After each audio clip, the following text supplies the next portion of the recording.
Beka. My God be my provider. He be my protector. So far they go higher. Yo baby I need Beka. My God be my provider. He be my protector. So far they go higher. Oh yeah. Me nyawo biampo boni. I don't do them anything. People say me another day. If you wish me well, I wish you well. I don't do them anything. People say me another day. If you wish me well, I wish you well. Eva, Eva, I still dey fight for the paper. Of me now, no be later. Eva, Eva, I still dey fight for the paper. Of me now, no be later. Yeah. Nana nyami kebi mama, kebi mama, kebi mama, kebi mama, kebi mama, kebi mama.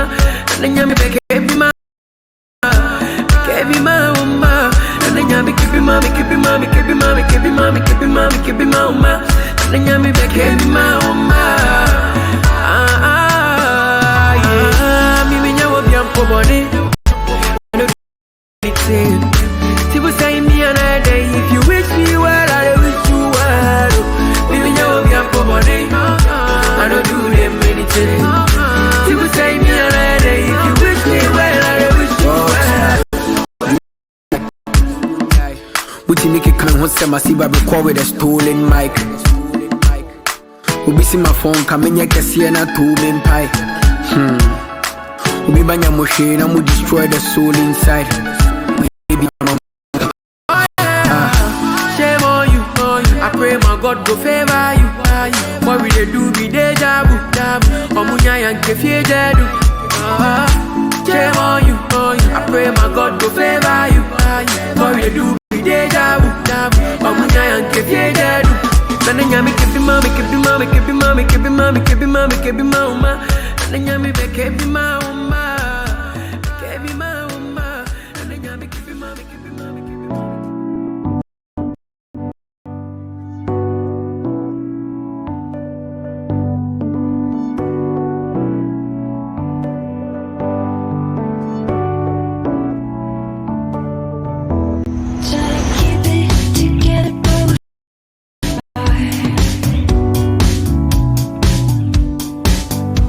Oh, you said forever.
kind of girl who make love undercover.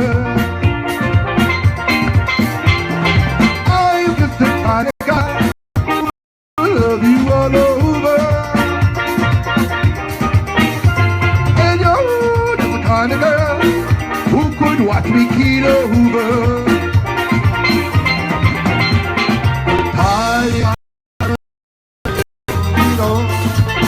I wanna be your number one.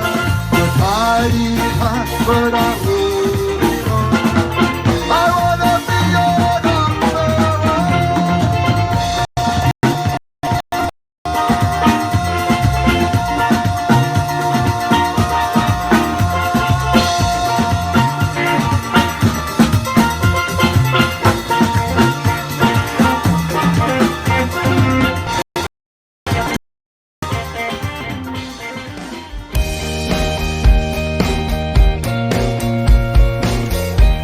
Welcome to the Fourth Branch program.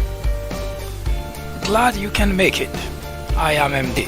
The program is dedicated exclusively for those with common sense, a spirit of patriotism, and a determination for a more perfect union. Stay tuned as we begin the discussion of a very interesting and enlightening topic. Hope to hear from you soon. Happy listening.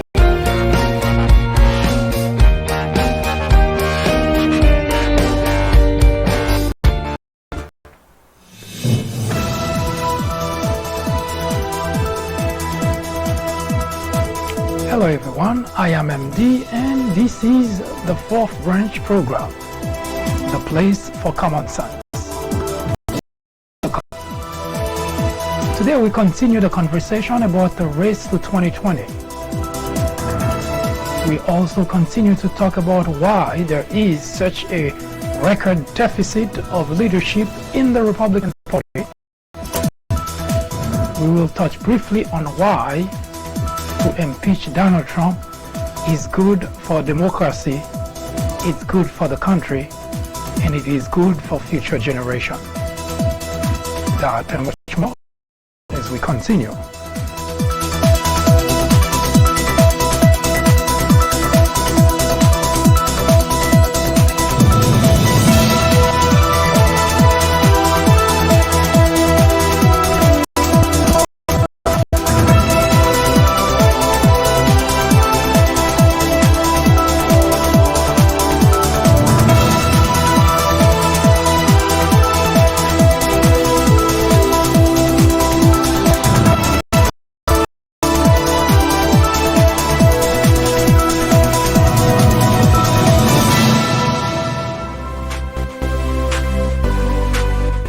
I am MD, host of the Fourth Branch program, inviting you to join me every Saturday at 10:30 a.m. and every weekday at 2 p.m. for discussions of social political issues and to dissect the meaning and the importance of current events as well as to understand topics of legislations.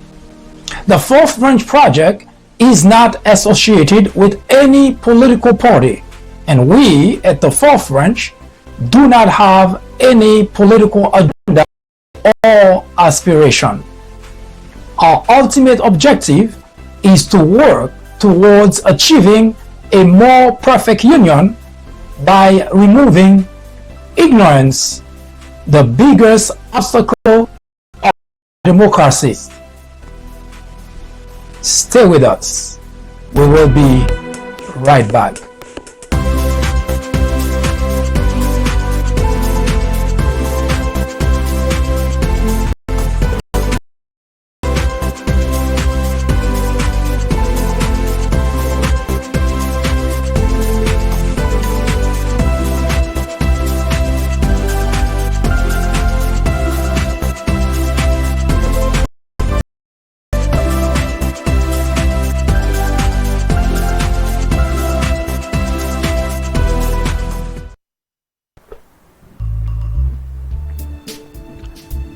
Hello again. If you join us for the first time, welcome. we encourage you to visit the People Branch YouTube channel, in which you will find a number of videos already posted in our archive.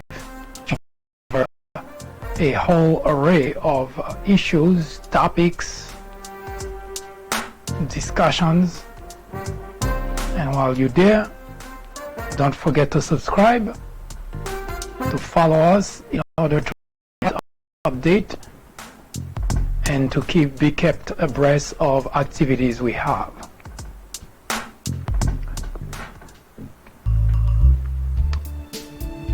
How do you save a drowning man who believes he is a professional swimmer? Quite a dilemma, isn't it? This is the predicament our country is in.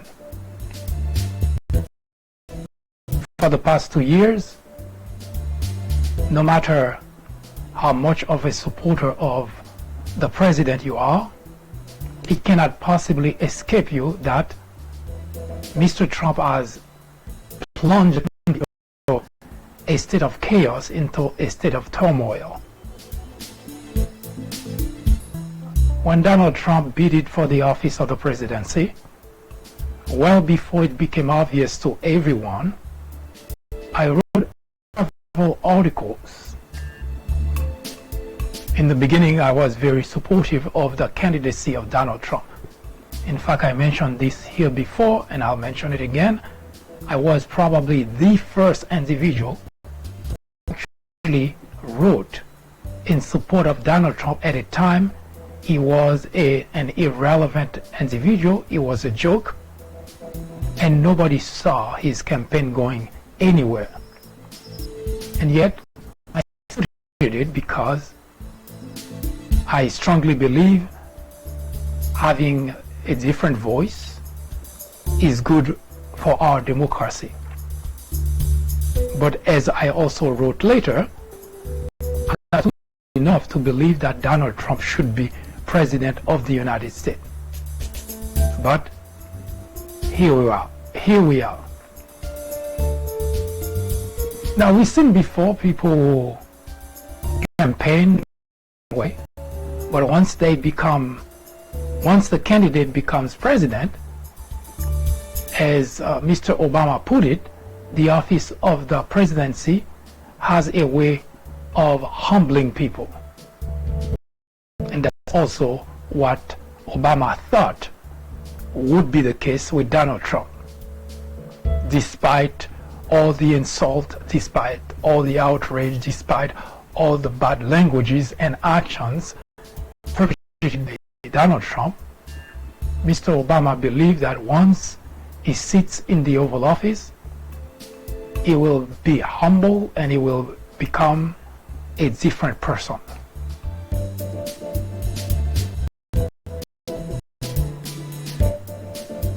Donald Trump did not just disappoint the country, he disappointed the world, he disappointed everyone who has eyes to see, who has understanding, who has intelligence, and who is able to rationalize.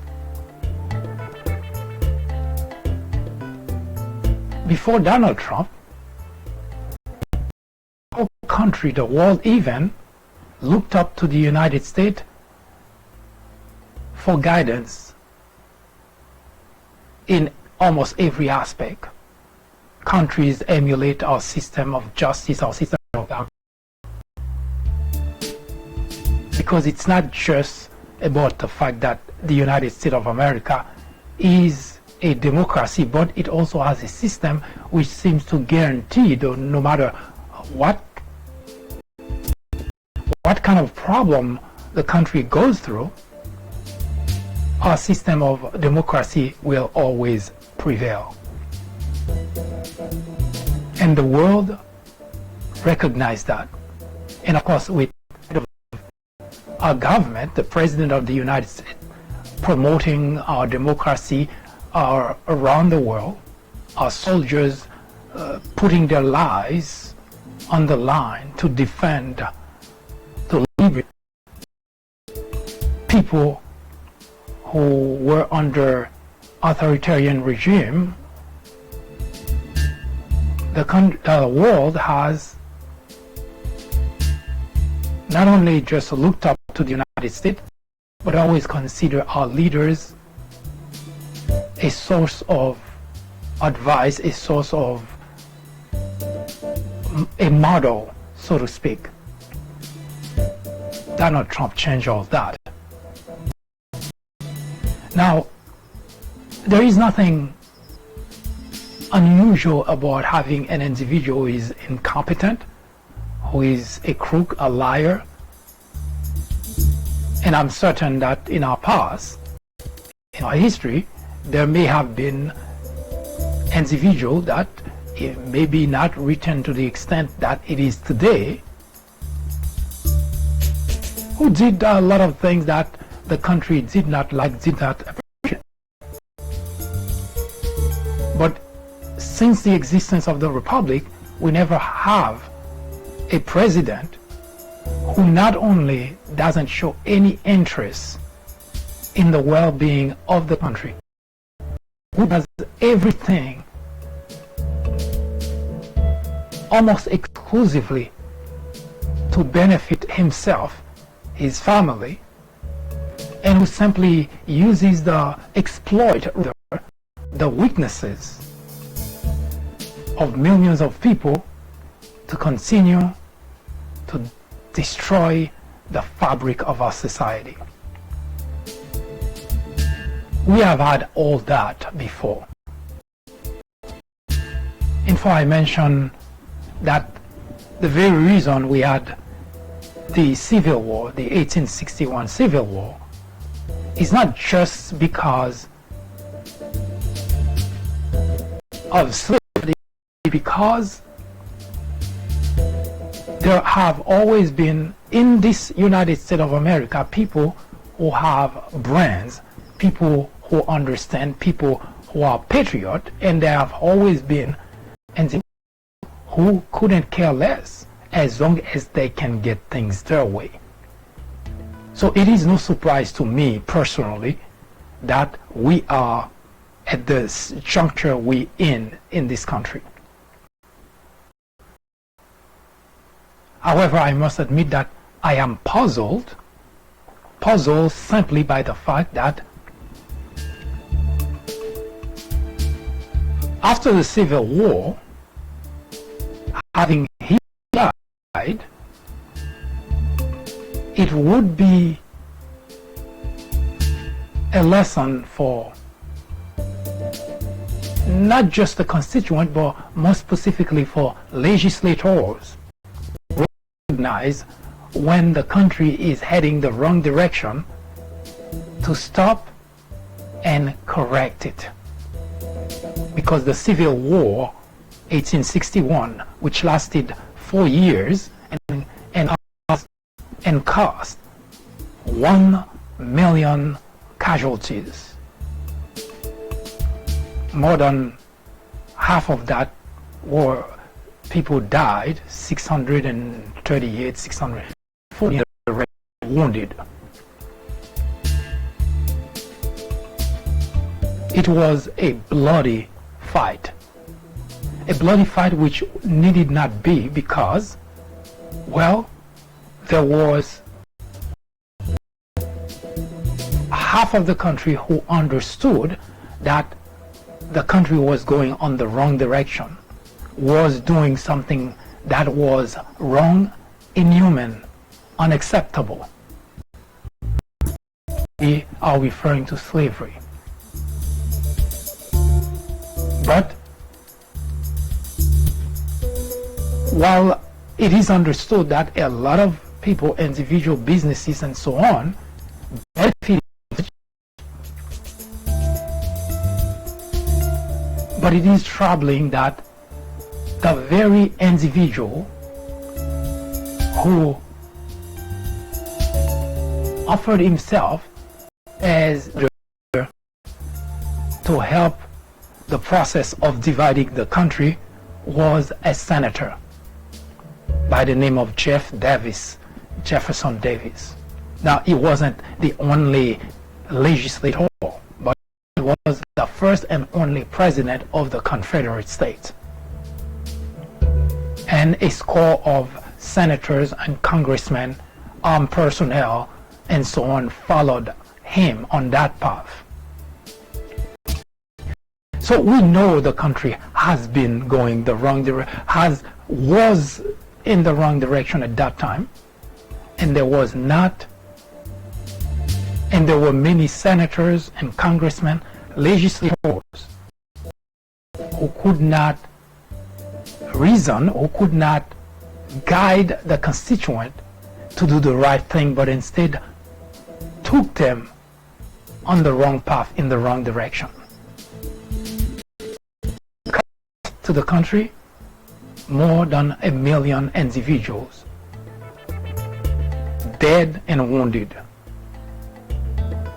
And on top of that, of course, the casualties that we could not possibly tap on, the psychological casualties, the emotional casualties, the residuals of that war, if you like. Today, once again, we are in a situation where it is very clear to anyone who has the mind, the brain, and any difficulty seeing that the country is in a state of turmoil, in a state of chaos, and it is caused by one individual, the very individual whose job is to actually do just the opposite, to get the country out of those type of situations. For the first time in the history of the United States, we have an individual in the Oval Office whose primary tool is to divide the country. He doesn't hide it. He doesn't pretend to want to unite the country because it doesn't benefit him. Now, one could shrug it off and say, well, it's not going to last that long. Once Donald Trump is out of the Oval Office, everything will turn to normal. But unfortunately, just like it was in 1861, there are hordes of senators and congressmen who have chosen to follow the same path, just like it was in 1861. Individual, you would look to Lindsey Graham, Mitch McConnell, that you would think those individuals have been in Washington long enough, understand legislation well enough, and have a degree of respect for the office of the presidency. And those individuals whose primary job is to put a check on the executive branch, those individuals would do the legislative duty. Either the president abides by the rules, by the norm of the presidency, or is dragged out of office. But instead, they are the same people who not only helping Donald Trump than he has been, but also taking all the constituents down the same path. Yes, as I mentioned, we've been there before. 2 days ago, Lindsey Graham expressed rage after William Barr hearing, as if everything is okay, everything is done, Mueller is done with the investigation, everything should just fall and go home.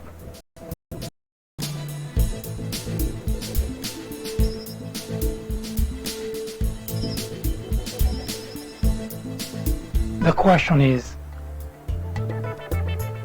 what exactly do those people have in terms of power? Now, what makes the situation even worse is the fact that they have constituents who seem to be okay with that. In fact, those constituents enjoy the idea of the country being destroyed by their party, by their president, and they have no qualm about that. To hell with the Constitution, to hell with the rule of law, as long as it benefits them. Now, to me personally, this is no surprise. I have been writing about the Republican Party, debunking their claim of label that they love to use, such as patriot, such as Christian. But those are just a label that they use. But I have been writing and evidence that the Republicans simply use label, but they do not live up to what they claim are core values, family values. It sounds great, it sounds fantastic, because what Republicans have core values.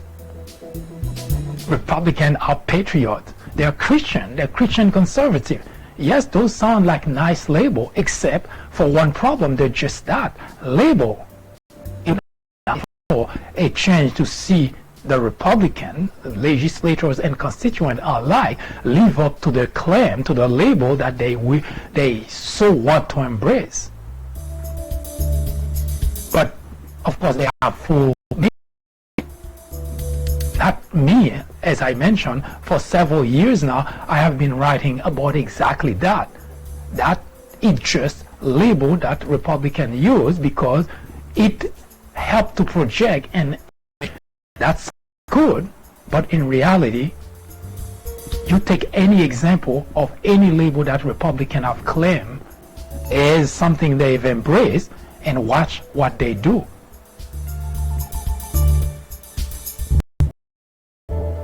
So we know the situation we're in is because, well, I have been debunking this myth about the fact Republicans are here. But when it comes time to prove that they indeed are patriot, they're more loyal to the country than they are to a political party or to a man, they prove just the opposite. Claim to be Christian. When it's time to prove that they can abide by biblical principle, they do just the opposite. But they like to be called Christian conservative. They are fiscally conservative. They like to say they are fiscally conservative, but when it comes time to prove that's the case, they show time and time again it's just an expression. As such, the country has been going down this path, and it has gotten even worse. It has gotten worse because we have now chair of committees in the Republican Party who decide not just to go along with the executive branch, to defend the executive branch, and to do whatever is necessary to help shred our Constitution, trample our rule of law. So there is no hope that the Republican Party will help reinstate a sense of normalcy, will help reinstate decency in the Oval Office. There is no hope for that. Both the constituent and the legislators are already down the wrong path, and they don't seem to want to do anything to change that. Since the passing of John McCain, there has not a single individual, a single Republican who would stand against the trend that the Republican legislators and the President of the United States have been going.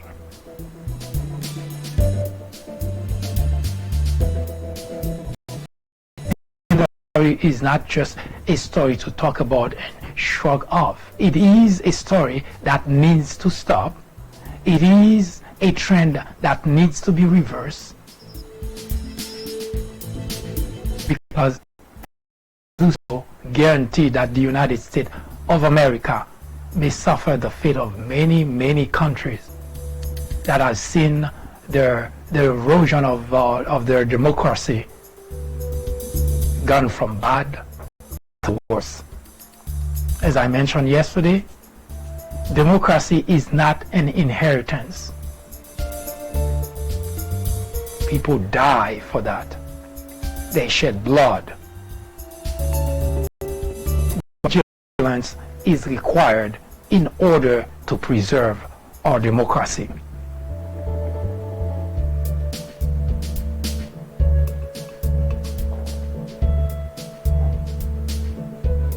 Bill Clinton said you can put wings on a pig, but you don't make it an eagle.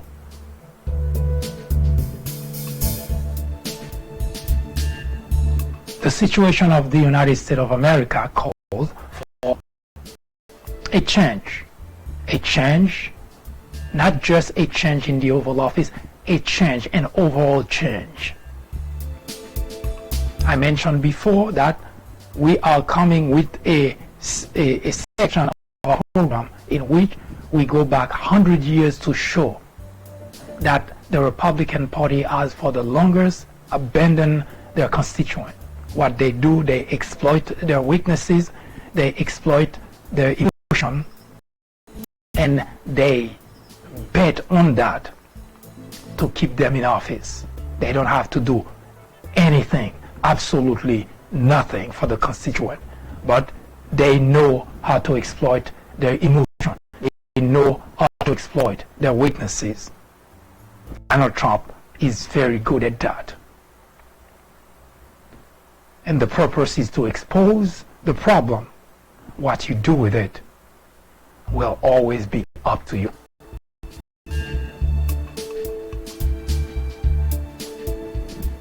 As such, when we return, we will feature a candidate vying for the nomination of the Democratic Party on Donald Trump. And at this juncture in our government, at this juncture in our history, it is time that patriots, people who have future generations, who are concerned about the future of the country, should see to it that the Oval Office has a new tenant in 2020.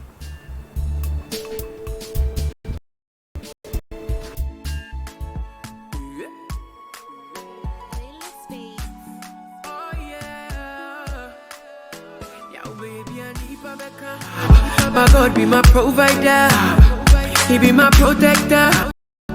Body go higher, yo baby I need Pabeka.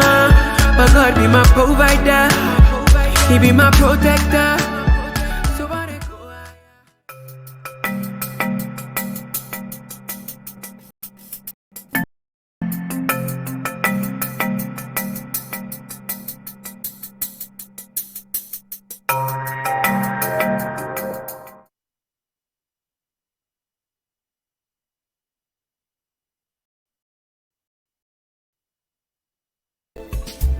As it is probably or should be obvious at this point,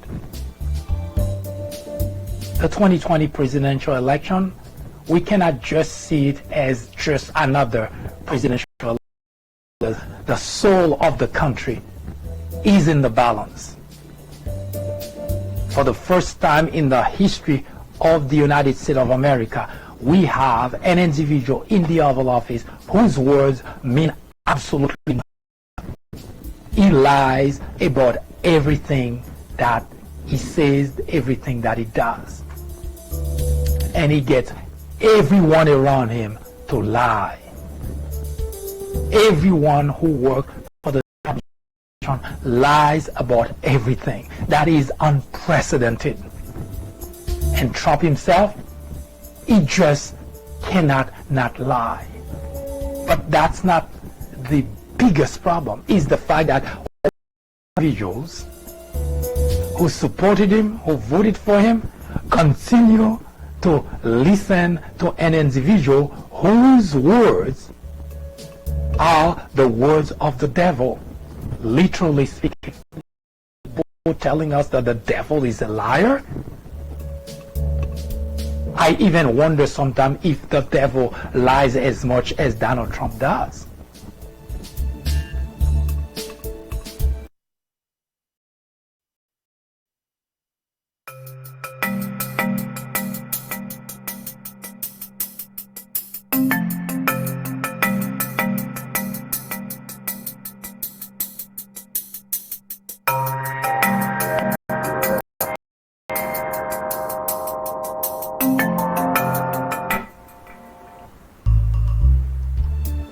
So today, we will introduce to you Kamala Harris. Now, note that we did feature Kamala Harris before. However, we were told that the tape was not good. There were a lot of audio problems, so we decided to do it again, because the idea is to feature a candidate, tell you as much as possible about the candidate so that you can decide which candidate you would like to vote for, to send to face Donald Trump as a challenger for the 2020 presidential election. Now, Kamala Harris, a couple of days ago, now I'll give you just a quick sense of what has happened. Just a couple of days ago, Kamala Harris wanted to make the headline. Now, just to give you a sense, let me quickly give you a quick preview as to what we're talking about. Senator Harris. Thank you, Mr. Chairman. Attorney General Barr, has the President or anyone at the White House ever asked or suggested that you open an investigation of anyone? I wouldn't. Yes or no?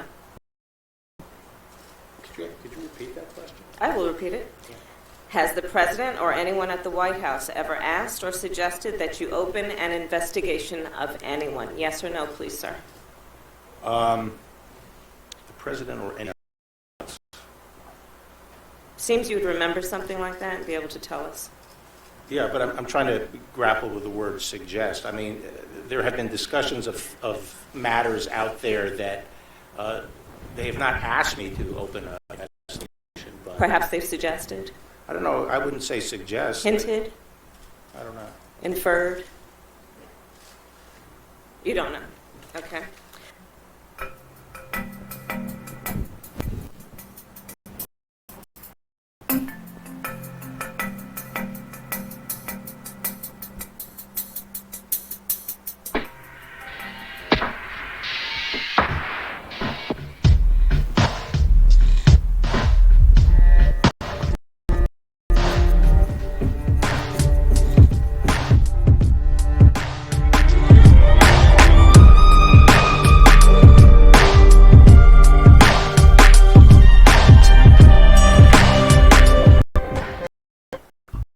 Who is Kamala Harris? Well, he is another individual who doesn't really need any introduction, but as a matter of principle, we will talk about Kamala Harris as we have talked about all the other candidates. But before we do, as you see behind me, the banner Healthcare 2020. Now, it is a way to remind you that the 2020 is not just about picking a candidate, choosing a candidate to replace Donald Trump. It is also a reminder that your health care and your health are on the ballot, and here's the reason. What you may not know is the fact that something that should already be obvious to everyone in this country, that everything that Donald Trump or anyone who works in his administration said is a lie. In fact, that's the way that knowing what's right and what's wrong, I listen to what Donald Trump says, and I know that I can already remove from the list of things to check because I already know it's a lie. Now, here's why it's that important, especially if you or a loved one currently covered, especially under the Obamacare for pre-existing condition. Listen carefully. Donald Trump at rallies has been telling his crowd, unsuspected crowd, people who simply like entertainment but for some reason cannot differentiate between a liar and someone who actually can govern, because that's two different things. He's been telling people that after 2020 he will introduce a healthcare legislation that will be huge, beautiful, better than Obamacare. And he also added that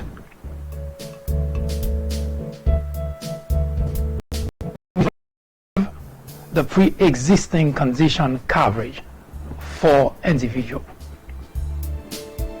Remember, I just mentioned everything that Donald Trump says is a lie. And if you live your life in the Donald Trump era that way, you'll be better off because you'll know what to believe and what not to believe.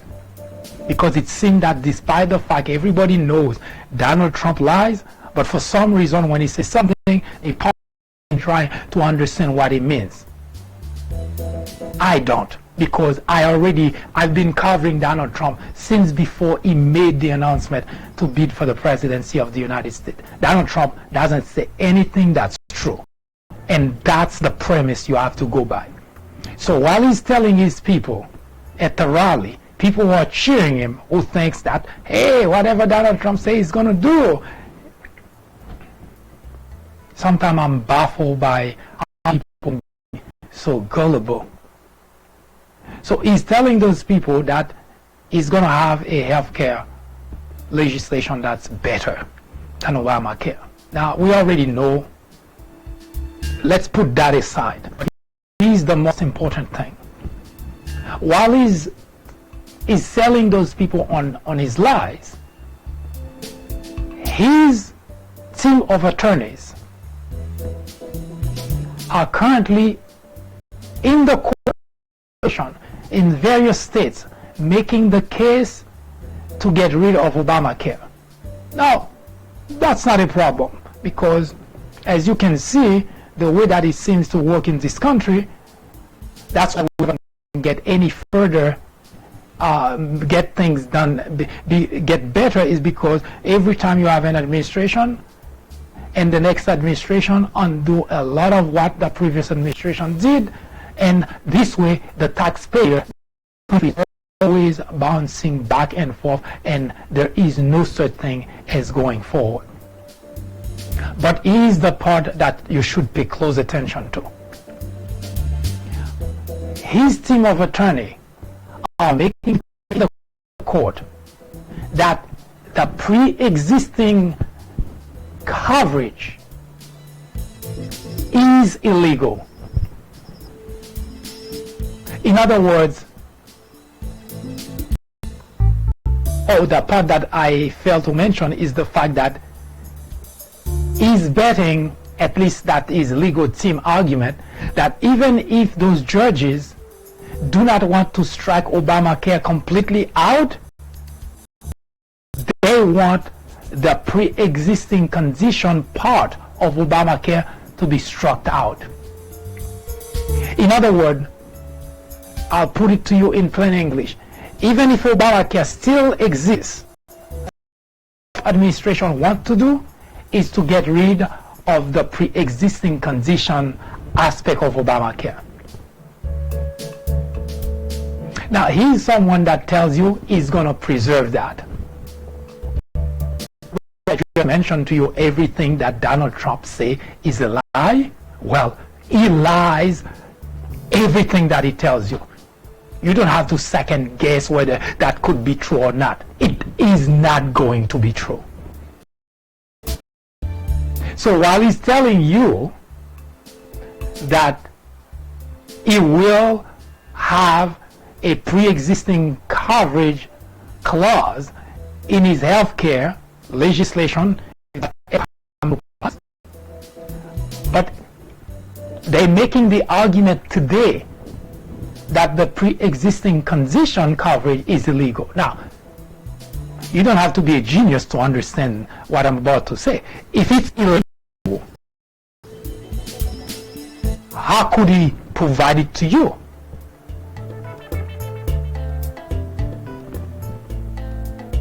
Your health care and your health are under balance. They are all in 2020. So you cast the wrong vote, you, your loved one, will also pay the price with their health.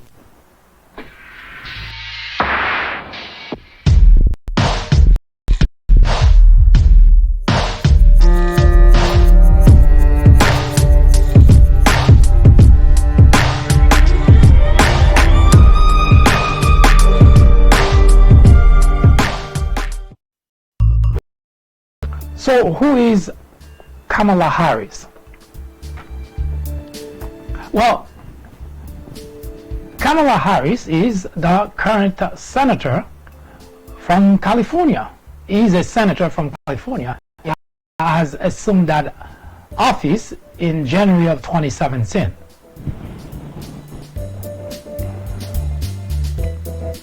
Now, prior to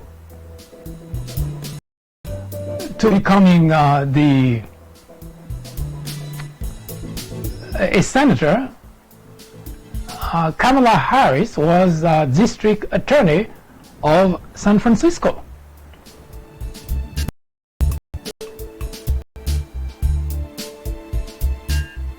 Actually, I said that right. Prior to assuming the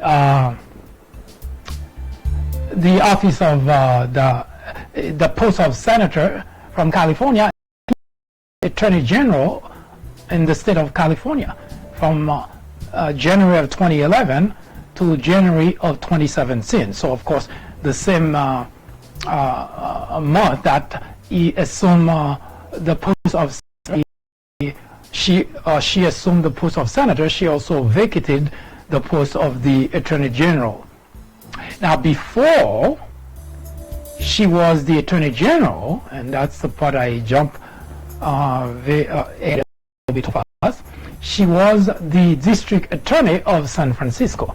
That was from 2004 to 2011. So she didn't get really any break in post. From 2004 to 2011, she was District Attorney of San Francisco, and from 2011 to 2017 she was Attorney General of California, and of course in 2017 she became a senator from California. Kamala Harris was born Kamala Devi Harris. She was born on October of 1954. That means she's now 54 years old, is it? She's 54, and on October, of course, she would be 55 years old. She is married to Douglas M. Hoff in 2014.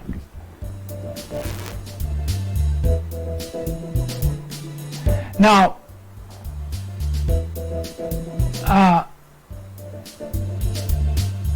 Kamala Harris studied at Howard University, where she got a BA, and later on she continued her study at the University of California, where she got a Juris Doctor degree. And notice that a Democrat vying for the Oval Office, not only they have a degree on whatever field they chose, but they seem, most of them, I'd say 95% of the Democrat candidate seem to have also a Juris Doctor degree in addition to whatever else they study. quite interesting though. Now,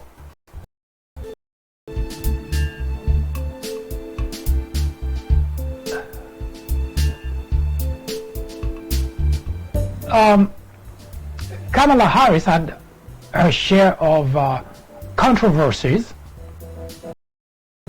especially dealing with the criminal justice system, ironically, which is where she spent most of her time before becoming a senator. She, especially blacks in California, have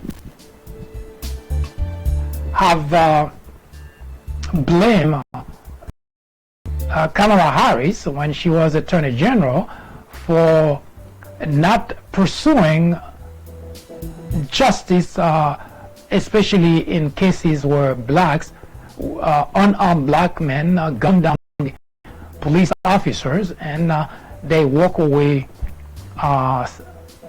without any punishment.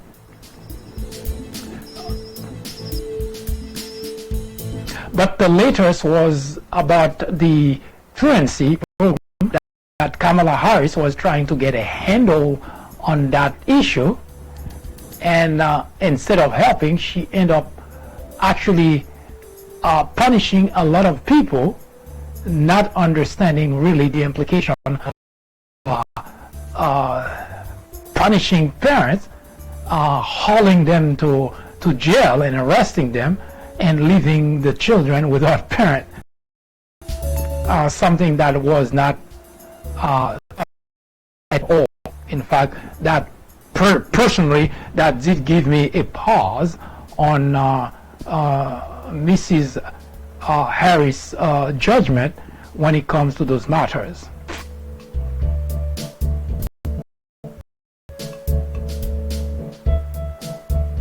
Now, the reason we talk about all those different candidates, we so far have been talking about that, and we will also tackle the Republican. Currently, there is only former governor of Massachusetts, Bill Weld. We have a few that may be exploring that as well, but so far there is only one official individual. Now, we talk about those candidates so that we can talk to you, tell you a little bit about those people and kind of outline their credentials so that you can have a sense as to whether this or that individual would be someone you would want to support. Now, Kamala Harris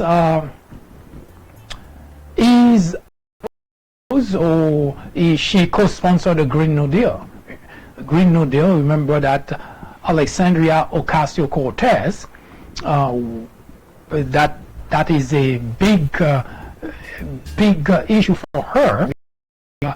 She's very concerned about climate change, and she has been pushing for the Green New Deal.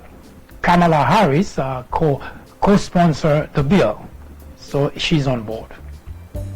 She co-sponsor Medicare for All. You may recall that Bernie Sanders has been promoting Medicare for All,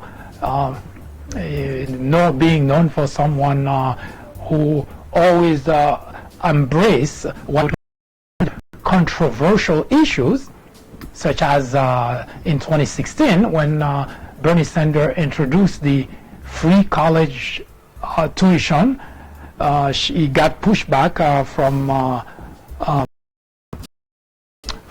his opponent Hillary Clinton, and Bernie continued to push it, and eventually states now are embracing that very idea.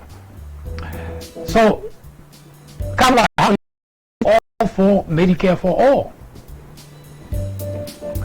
She is also on board to legalize marijuana, the use of marijuana. And she co-sponsored a bill to legalize weed at the federal level along with Cory Booker. Remember when we talked about Cory Booker, we mentioned that he wants to, quote, decriminalize of recreational marijuana. And it seems that Kamala Harris is on board as well. Now, one of the interesting things that Kamala Harris is trying to push is to increase by $13,500 the teacher's salary. Yes, you heard correctly. She wants to she actually made the announcement of a plan to give the average teacher a $13,500 salary increase. That would be really nice, because as teachers are the one that's shaping the minds of the future generation, and they are underpaid. So we'll see how that would shape up, depending, of course, on how Harris get in this race.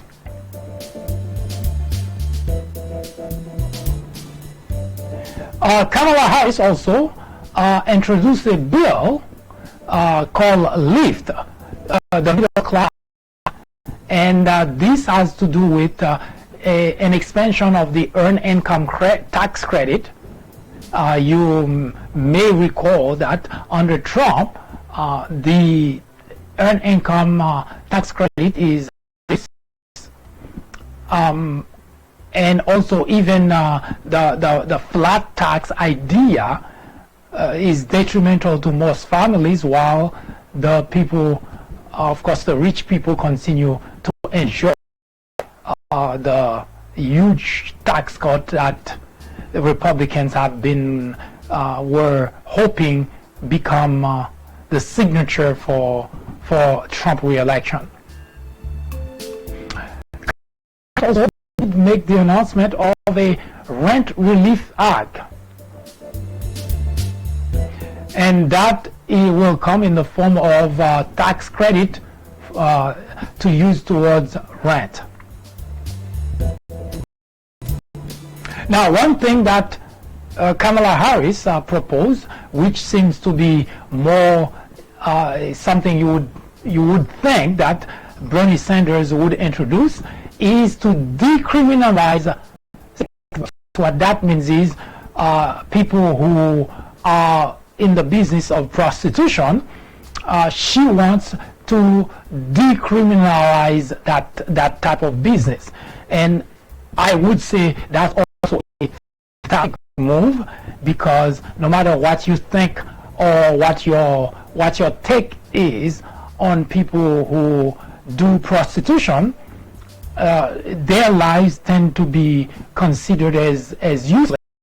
That's why when a prostitute is killed, more often than not, the case is not resolved. The perpetrator is not usually caught, because law enforcement usually do not put much effort towards trying to find out who's committed the crime, because they do not provide much value to those individuals' lives. Kamala Harris also wants to do away with death penalty. He wants to put what she called a national moratorium on the death penalty. That also, although only people on death row would cheer for the idea, I personally believe that's also an idea to consider, because here in the United States of America, we, the United States of America, are the only, well, I should say the country that killed the most people. Yes. Even if you take China, if you take Iran, if you take Russia, yes, we have more people on death row than all of those countries. Go figure. We are a system of democracy, and yet we kill most of our people than those three countries I just mentioned, which are mostly authoritarian and dictators. Go figure that out. We pride ourselves. So those are the issues that Kamala Harris wants to tackle. Now, as I just mentioned, Kamala Harris is just 54 years old. She's been in power for 16 years now. Well, she probably consider her job as district attorney as politics, which I would say, yeah, probably, because a lot of the responsibility most likely involve doing a lot of political dance in order to get to fulfill the job. Now, I mentioned a few of the things that is part of our agenda. If she gets the nomination, those are going to be considered priority for her. Her big idea is, of course, the LEAF, which is a working and middle class tax cut, which should increase the earned income tax credit. So she wants that to be part of her plan. She implementing that would give, at the very least, up to $500 a month to most families. An extra $500, I should say. And she already said, and it is to reverse the Trump 2017 tax cut, which we already know the majority of such goes to large corporations and wealthy individuals.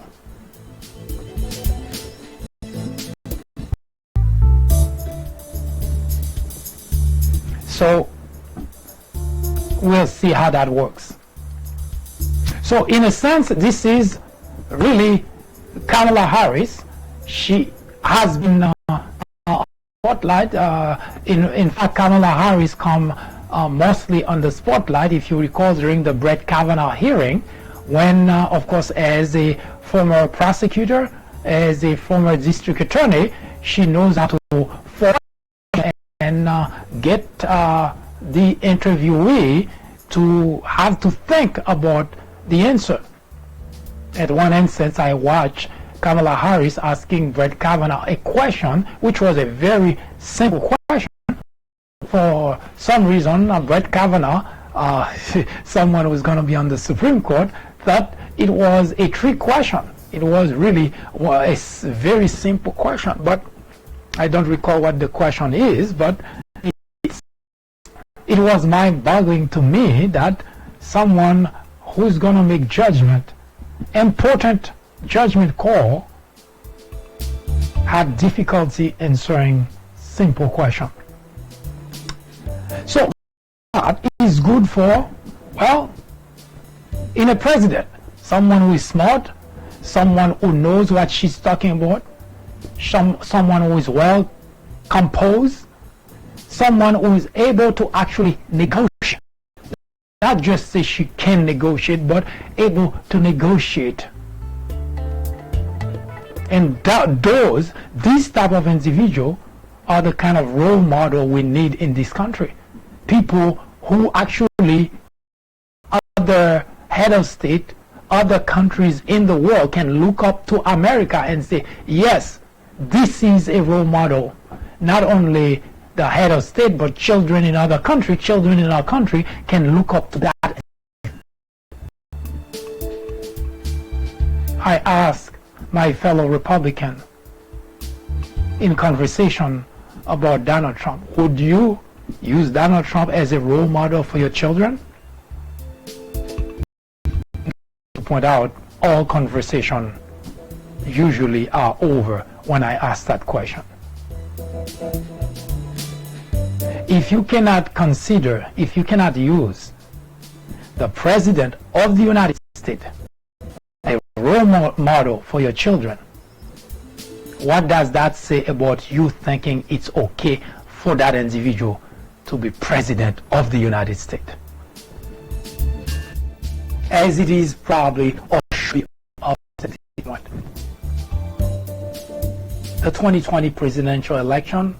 We cannot just see it as just another presidential election, because the soul of the country is in the balance.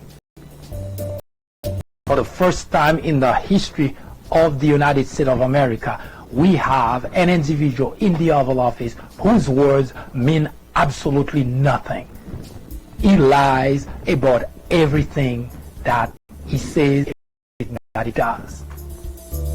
And he gets everyone around him to lie. Everyone who works for the Trump administration lies about everything. That is unprecedented. Trump himself, he just cannot not lie. But that's not the biggest problem. Is the fact that all those individuals who supported him, who voted for him, continue to listen to an individual whose words are the words of the devil, literally speaking. Isn't the Bible telling us that the devil is a liar? I don't know sometimes if the devil lies as much as Donald Trump does.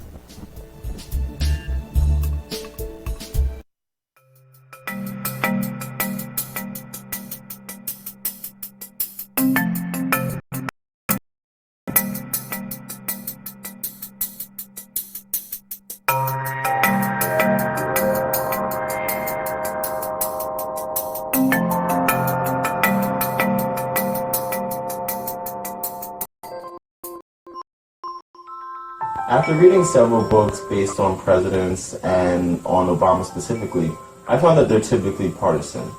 The Obama legacy targets the heart of the issue by giving credit to the president where it's due, but definitely coming down on his bigger failures, like his handling of the Syrian crisis. If you are in college, going to college, you are an educator, a faculty member, or someone with interest in government or politics, The Obama Legacy is definitely a book to read. The Obama Legacy. A friend actually recommended The Obama Legacy. I would highly recommend this book for anyone, whether for academic use or leisure reading. I would recommend this book to anyone out there searching for an impartial and unbiased look into Barack Obama's tenure as president. I would definitely recommend this book as a good read for both liberals and conservatives.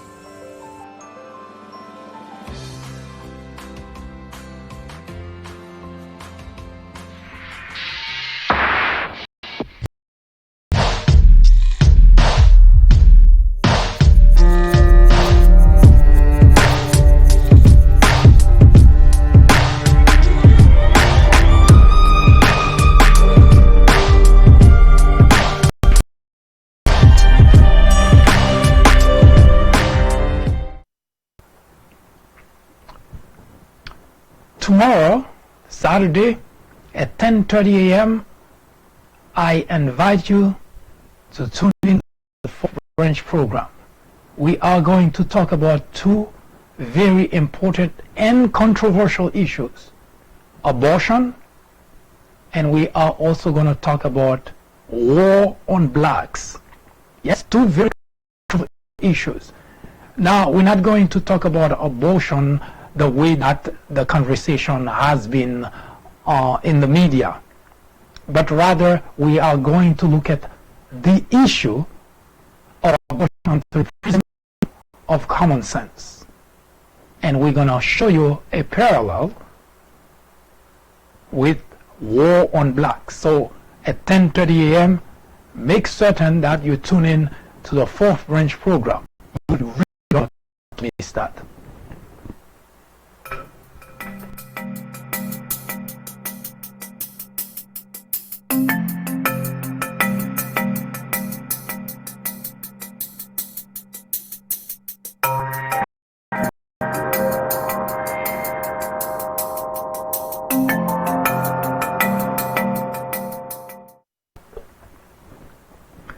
I do hope the information presented here was of some use to you. If not, you know what to do. Send us comment, criticism, suggestion. Let us know how we're doing and what can we do to make it better. Should you have a topic you would like us to talk about? Let us know. We will research it. We will talk about it right here on the Fourth Branch program, the place for common sense. In the meantime, I hope you have a wonderful afternoon. Once again, we invite you to tune in to the Fourth Branch program tomorrow at 10:30 a.m. for a very heated discussion on abortion. Good day.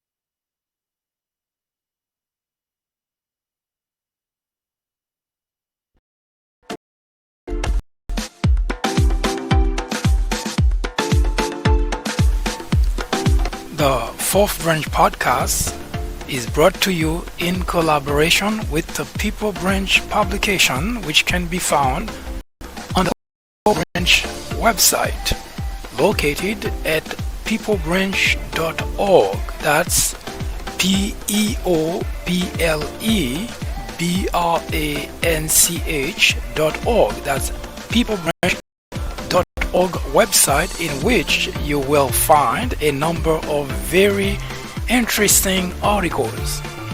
My name is Mike Duchesne, MD for short. I hope you have a great afternoon or a whichever it happens to be. Hopefully you can join me again next time for another interesting episode of this podcast. That was the Fourth Branch, live from New York. Good day.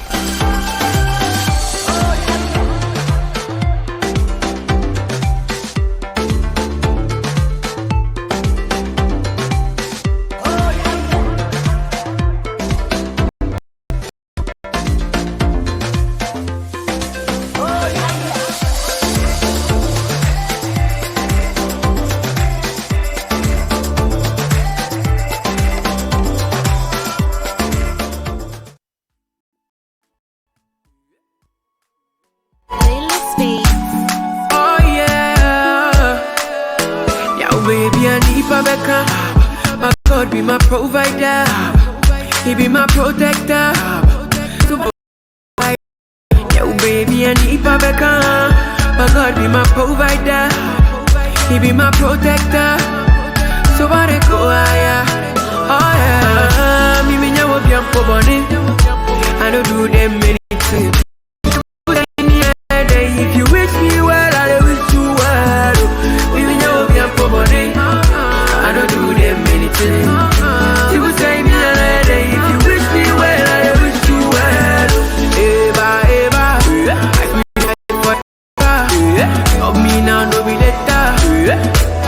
No be later. Eva, Eva, I still dey fight for the paper.